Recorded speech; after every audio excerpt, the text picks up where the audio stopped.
Welcome to AP Workshops, welcome to another one of our little tech videos. So today I'm going to be talking to you about the chain drive and the chain drive assembly on the rear wheel of your Aprilia motorcycle.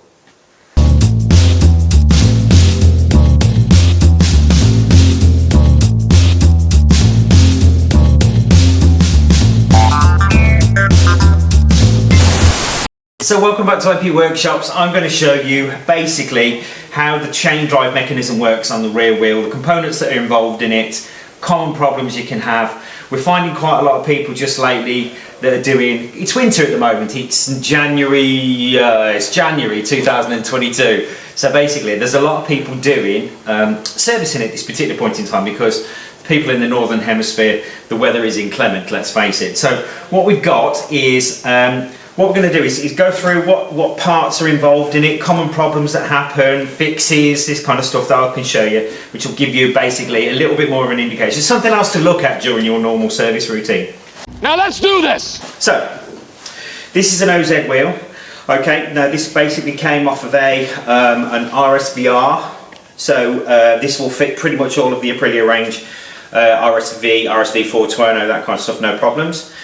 This is one of the wheels that we've got in because we're going to do a wheel test on our RS660, so keep your eye open for that one. If you're not liked and subscribed to the YouTube channel, let me drop you a little linky there, thank you very much.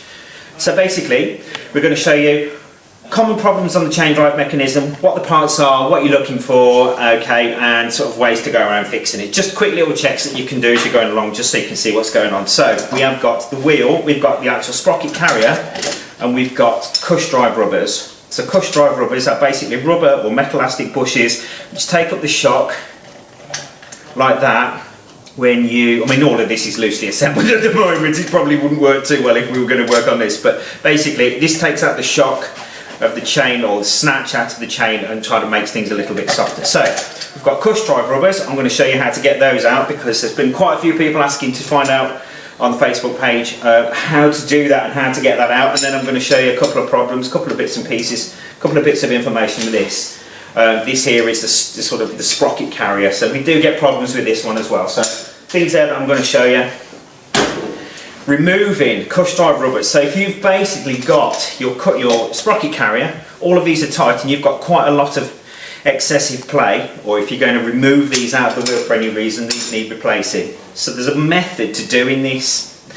The method to doing this is to get an internal extractor and do it, and Aprilia do a special tool, but you're only ever going to do this once in your life. Buying special tools is probably not a priority on everybody's sort of list of things to do. So I've got a little cheat that you can do, and there was a gentleman, is it Tom Noble, our man Tom.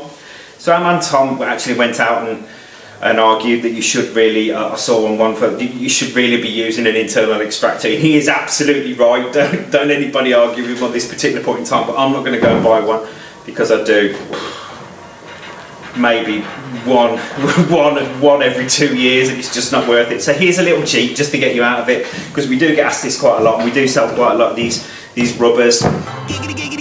So basically what it is, the biggest flat blade screwdriver you've got. So in order for us to be able to remove this is the method that I've found, okay? So basically you can put your biggest screwdriver that you've got, get some WD-40 or similar, whatever you want to do, GT85, push it down the sides of the bushes, so you've got a little bit of free play, and what you'll find is, so what you can do is wiggle it out. Wiggle, wiggle, wiggle. Wiggle, wiggle, wiggle. And remove it with basically the biggest flat blade screwdriver you've got, and not having to buy special tools because I'm a tight one. So basically that's a really nice way of being able to get that out. You can do those all in that particular amount of time, no problems. You can get brand new ones. Once you've put brand new ones in, this is something that I've seen as well. Make sure you clean out this little recess. Don't put these in with grease, put these in with brake cleaner. So if you're going to fit them, bit of water-based brake cleaner, acts like a lubricant on the rubber as it's going in, tap, tap, tap, away you go. They're available on the website, apworkshops.co.uk. That's a nice little way of being able to get those out. So what I'm going to do next is show you the components involved in the sprocket side of things. So welcome back to the chain drive section. What I'm going to talk to you about is how this is assembled. A lot of people, when they're changing their chains and sprockets, get a little bit confused, or what you tend to do is find out, or what you do is see that you've got this starts to come loose when it's actually assembled in the wheel. So if I show you how it's made up, how it's assembled, because I've got all of this loosely assembled, then it'll all start to make sense. So what tends to happen is we've got these, basically these are sprocket carrier pins. And so we have a sprocket carrier pin, we have a nut, and basically the sprocket bolts onto the back of the sprocket carrier. The sprocket carrier nut goes through, gets tightened up, when I don't drop it, gets tightened up. When I don't drop it. Gets tightened up to 50 Newton meters. Okay, well what can happen in certain circumstances is when the actual bike is loaded, or when this sprocket carrier is sort of situated in the bike, these tend to come loose, so we can get these loose. So all you can do is basically put a spanner on that and check it. Now in reality, on the back there's a fixing mechanism. So on this type here, there's actually a 10mm Allen key nut. But there is another type, this one here, which I'll open up now for you. Let's have a look, we'll open up that now and let's have a look. That has like a hex on it, and I believe that's a 17mm hex on the back of that.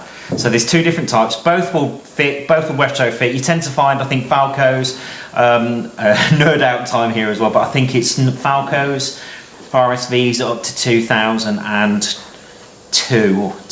2002 will have these fitted to them. But like I said, these will go in no problems. This is what you tend to find on the later product, the RSV4, that kind of thing. Basically, you need to put a 10mm Allen key bolt in the end, put your 17mm on, and you tighten this nut down to 50 Newton meters. It is a nylock nut, which means it has a sacrificial nylock section of thread that is cut accurately when it is tightened up. 50 Newton meters, that should, if it's been torqued up properly, that should hold everything in place. That makes your life an awful lot easier. Like I said, it takes out this slop that you can see in the transmission line that you can feel now. So when you'll put it into gear and it goes clank and clatter and you can feel the chain going, just check this and just make sure that this is actually tightened up. There's a few different types of sprockets you can get to go. Change your sizes, change your sprocket sizes to suit your needs if you wanted to. We've got black and silver Talon, gold Talon, we've got silver JT, steel sprockets, aluminium sprockets.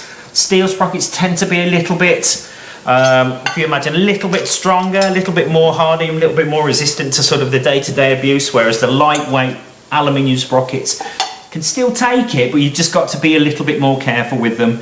You've got to say, we have had examples of these running through about 30,000 miles, so perfect, no problems. Have a quick look on the website if you want to have a quick look to find out where you can go. Like I said, if you look in the sprocket section, I'm sure there'll be a little sort of, it's fairly straightforward the way the guys have got that built up. Have a look in the sprocket section, you'll find out, and if you have a quick look in the technical section as well, it does give you standard and advised, I believe, sprocket graduations on sprocket variations or combinations that work dependent on your needs. If you need to get in touch at any particular point in time for any advice on this, please don't hesitate to email sales@apworkshops.co.uk. You can email us, like I said, anytime. You can call us at the shop. You can get in touch with us via all manner of social medias. Please don't forget to like and subscribe. Have a quick look at the website, www.apworkshops.co.uk. Take care and we'll talk to you soon.